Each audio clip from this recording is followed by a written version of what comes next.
Quem não tá nervoso aí, levanta a mão. Tem alguém levantando a mão aí? Porque, porra, papo reto, mano. Aí, eu tô muito ansioso.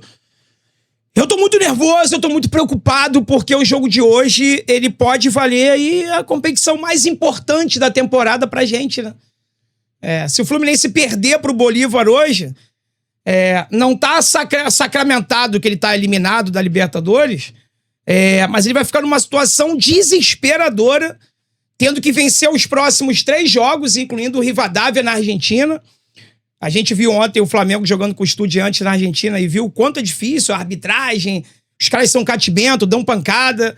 A arbitragem da Conmebol acaba sempre privilegiando os times argentinos, eles não aguentam mais time brasileiro ganhando a Libertadores.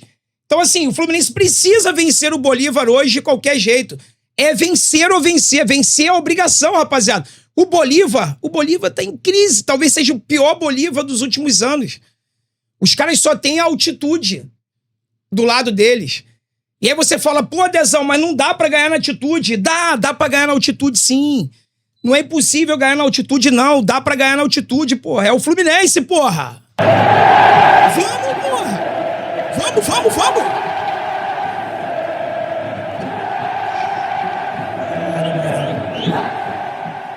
Porra, eu tô muito nervoso, de verdade, mano. Queria estar na Bolívia agora, queria estar no estádio já, gritando, incentivando, pendurado no alambrado aqui, ó. Pô, mas eu não posso, eu tô aqui. Então eu vou jogar minha energia daqui pra lá. Energia boa, energia positiva. Faça isso você também, que tá aí do outro lado, tá? Torça muito pro Fluminense, acredita hoje que vai dar bom. Eu confio 1-0 no Fluminense hoje. 1-0 gol do Castilho de cabeça. Pá! A gente vai sofrer no segundo tempo, Fábio fazendo milagre, bola passando rente à trave. Vamos vencer por 1-0 no sufoco, que é o que interessa. É trazer os 3 pontos pra casa e a 4 na tabela, e aí dar uma respirada. Né? Pelo amor de Deus, Fluminense, não me decepciona hoje. Mas falando sobre ganhar na altitude, que é possível, já, mudança na escalação, hein?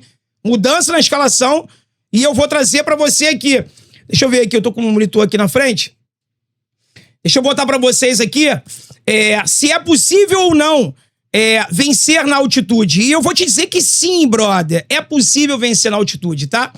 Vamos lá, vou te trazer aqui alguns resultados que já aconteceram lá. Bolívar contra Brasileiros em La Paz. Palmeiras venceu ano passado por 3-2. Eu lembro muito bem desse jogo. O Palmeiras meteu, se eu não me engano, o Palmeiras meteu 2-0, o Bolívar empatou e o Palmeiras foi lá e virou. Eu acho que foi isso. Então o Palmeiras acabou vencendo aí por 3-2 o Bolívar. Quer mais? Tem mais. Internacional 1, Bolívar 0. 22 de agosto de 2023. Aquele Internacional que enfrentou o Fluminense na semifinal, naqueles 2 confrontos dificílimos, venceu o Bolívar lá na altitude de La Paz, irmão. Venceu lá. O Palmeiras venceu de novo o Bolívar em 2020. Venceu por 2-1. Ah, André, mas é um jogo 25, é um jogo 23, é um jogo em 20. É isso aí. É exatamente isso. Tem muito mais derrotas dos brasileiros do que vitória lá. Isso é fato. O Flamengo, por exemplo, perdeu ano passado por 1-0. 22 de agosto de 2024. Bolívar 1, Flamengo 0. Libertadores. Ah, não, foi 2024, perdão. Falei ano passado, né? Não, foi 2024. O Flamengo perdeu. Na verdade, o Flamengo jogou 2 vezes lá, por quê?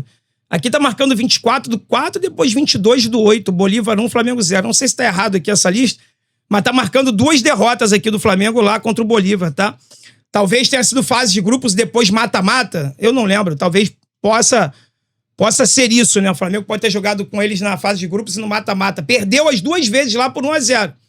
É difícil, cara. Eu sei que é difícil, eu não tô normalizando, eu não tô falando que é fácil.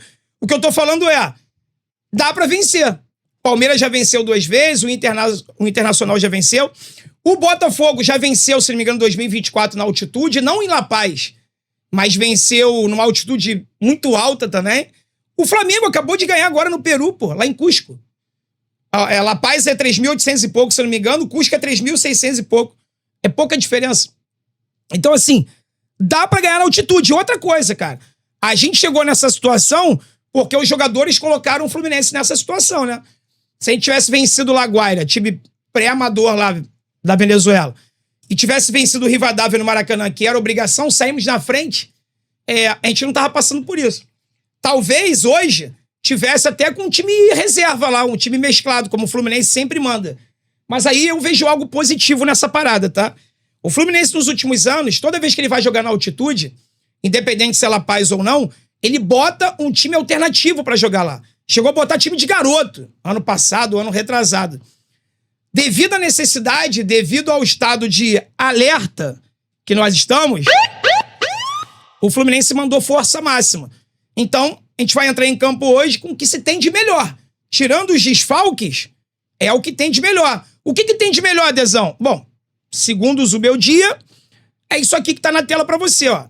Fábio no gol, Guga na direita. O Guga jogou muito contra o São José, foi isso? Acho que foi o São José, né? Lá em La Paz mesmo, pela Sul-Americana. Ano passado, o Guga correu pra caramba, jogou pra caramba. Foi o jogador que mais correu na partida. Então, assim, o Guga, a princípio, ele não sente a altitude. Então, ele vai pro jogo. A zaga, James e Freitas. O Freitas que tem melhorado, mas me preocupa o Freitas na altitude. Tempo de bola, né, e tudo mais. Mas, assim, sejamos justos. O Freitas melhorou nos últimos jogos. Incrivelmente, depois que saiu a notícia de que ele provavelmente será negociado agora no meio do ano, ele cismou de melhorar, né? E o Arana na ponta esquerda, ou seja, time titular, tá? Força máxima. O Zubeldia não vai poupar, não vai mesclar, porque urgência, é urgentíssima, né? Meio campo com Bernal, Hércules e o Alisson. Nós não temos o Martinelli. O Nonato deve voltar contra o Internacional. Fica aqui a informação. Eu não sei se alguém já falou sobre isso, mas o Nonato tá muito perto de voltar. Deve jogar contra o Internacional.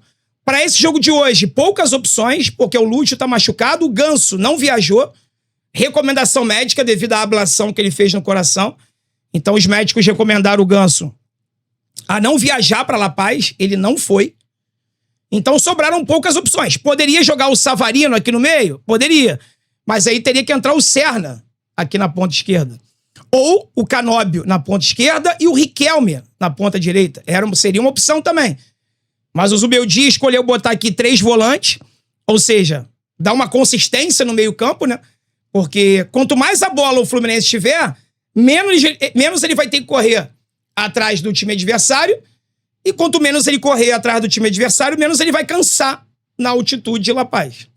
Então eu acredito que ele tenha colocado esse meio campo com 3 volantes aí para dar uma consistência maior. Tem que torcer pro Alisson ir bem, né? Na ponta esquerda, Savarino. O Zubeldia cisma que o Savarino é ponta esquerda. Na ponta direita, Canóbio. E no ataque, ele escolheu botar aí o Castilho. Na minha opinião, o John Kennedy é o titular do Fluminense. Ou pelo menos deveria ser, né? Eu acho o JK melhor do que o Castilho. Mas eu mesmo disse agora que vai ser 1-0 o Fluminense, gol do Castilho. Eu acho que o Fluminense deve explorar bastante a bola aérea, cruzamento na área. E aí você tem que ter o Castilho mesmo, tá? Se você vai explorar a bola aérea, se você não vai jogar com a bola no pé, tem que ser o Castilho. Agora, se o Fluminense jogar no seu estilo, muita troca de passe, posse de bola, aí eu não vejo muito por que botar o Castilho, não. Na minha opinião, o JK é o titular. Mas ok, bora de urso branco, tomara que ele não sinta também a altitude e que consiga nos ajudar. Isso aqui, cara, é basicamente o que a gente tem de melhor, tá? Repito, você podia botar o Savarino no meio, Canóbio e Riquelme. Canóbio e Serna, John Kennedy. Uma mudançazinha ou outra. Mas não dá pra falar que o Fluminense tá mandando hoje time alternativo, time mesclado. Repito, como ele sempre faz quando joga na altitude. Seja na Libertadores, seja na Sul-Americana.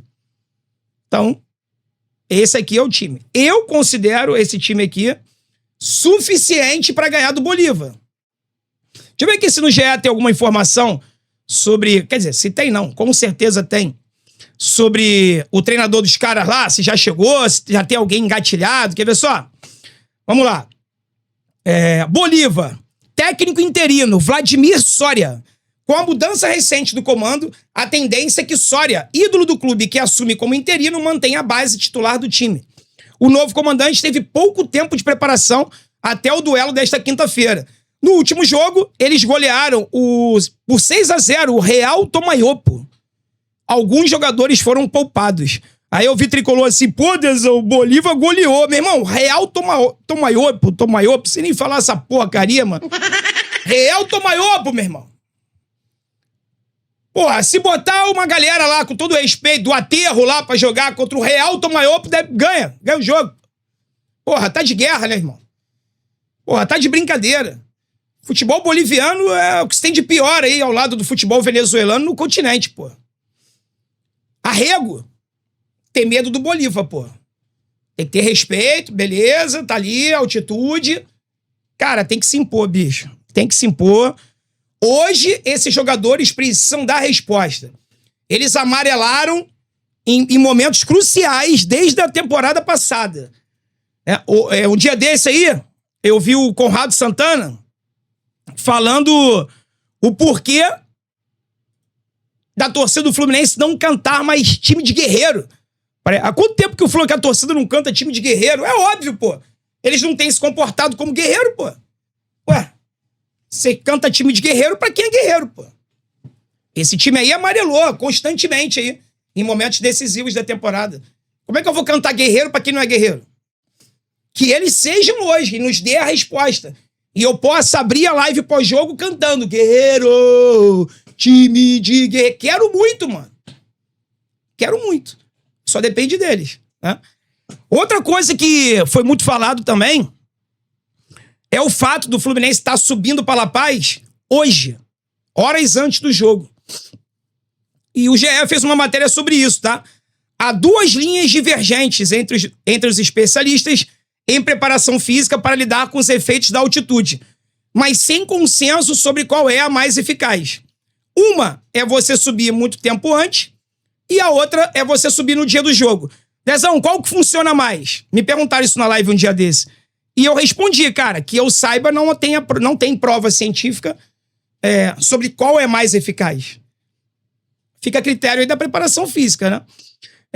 O GE fala o seguinte: não existe um consenso entre os especialistas em preparação física para definir qual é a melhor forma de se lidar com a altitude. Mas há dois estudos principais. Um deles recomenda viajar o quanto antes, para que os jogadores tenham tempo de absorver e se adaptar aos efeitos. Foi o que eu falei. O Fluminense poderia ter chegado em La Paz na segunda-feira, por exemplo. E aí ter 48 horas para tentar se adaptar. É o caso do Palmeiras, por exemplo, que recentemente viajou para La Paz com 2 dias de antecedência para enfrentar esse mesmo Bolívar. E aí o que aconteceu? O Palmeiras venceu por 3-2. Correram igual uns cavalos e venceram por 3-2. Ok? Palmeiras viajou 2 dias antes, jogou, meteu 2-0, tomou um empate, correu, meteu 3-2. Beleza. Vamos continuar a leitura aqui. A outra opção indicada é subir a altitude próximo do horário do jogo, fazendo com que os jogadores evitem o chamado mal agudo da montanha. A ideia é que, ao ficar menos tempo na altitude, os jogadores sofram menos com efeitos da longa exposição. Dor de cabeça intensa, náusea e ânsia de vômito, que costumam piorar entre 24 e 72 horas após a chegada. Olha que loucura, né? Uns recomendam chegar antes, 48 horas antes.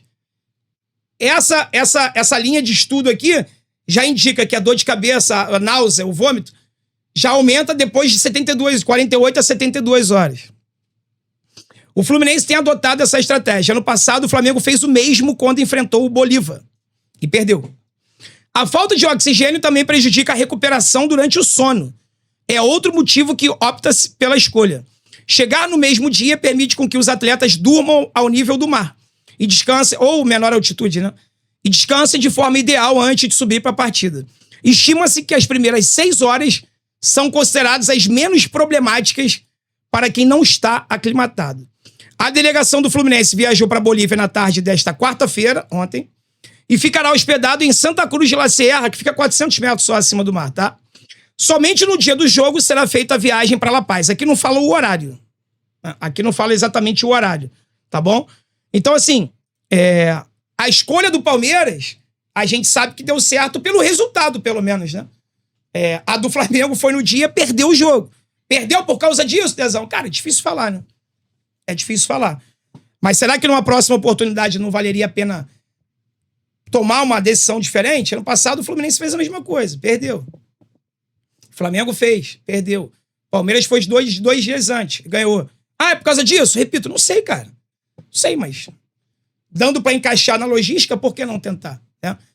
O fato é, jogar na altitude é dificílimo, vai ser uma guerra, mas o Fluminense precisa vencer. Pra quem não assistiu a live de ontem, dá uma olhadinha, cara. Eu falei sobre a tragédia financeira que vai ser uma eliminação precoce do Fluminense na fase de grupos da Libertadores. Uma tragédia financeira. Além da desportiva, de você perder a chance de lutar pelo bicampeonato, será uma tragédia financeira se isso acontecer. Então, meu irmão, vamos pra cima, 3 pontos, vitória, e a gente se encontra na live pré-jogo, mais react, a partir das 18 horas. Valeu? Espero vocês. Tamo junto, galera. Fiquem com Deus, forte abraço. Saudações tricolores. Fluminense! E vence o Fluminense. Hoje, amanhã e sempre, tamo junto, valeu.